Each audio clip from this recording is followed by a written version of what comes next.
We're talking about watching and praying today. And here I am in Douala at the Baptist encampment in a garden.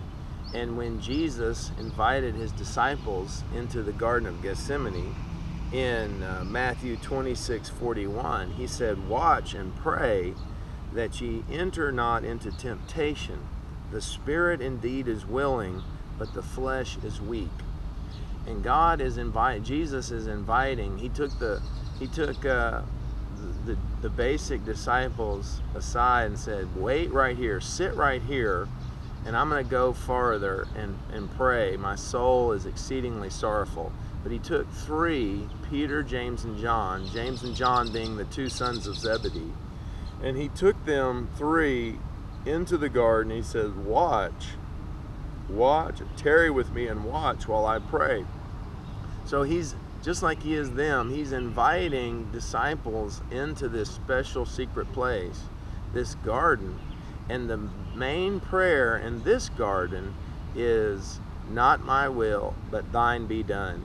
He invites disciples into this garden, and there are fresh, intimate secrets, there are fresh, intimate revelations, encounters with God, but it is also a military place. He says, "Watch and pray lest ye enter into temptation."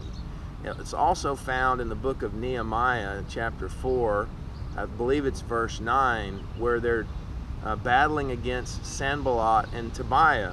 And these men were trying to tear down the wall. They're trying to keep the people from rebuilding the walls of Jerusalem. And so they had to make prayers to God, and they had to watch and to pray. They had to set up a watch. Half of them, he made them come to Jerusalem and spend the night there. And when they were taking a rest, he'd have them watch. He'd also have the building tools in one hand and the instruments of war, or the weapons, in another hand. So there was this sense of watching and praying. Well, we have an enemy very similar to Sanballat and Tobiah, who's always trying to tear the walls down. That's the enemy, the devil.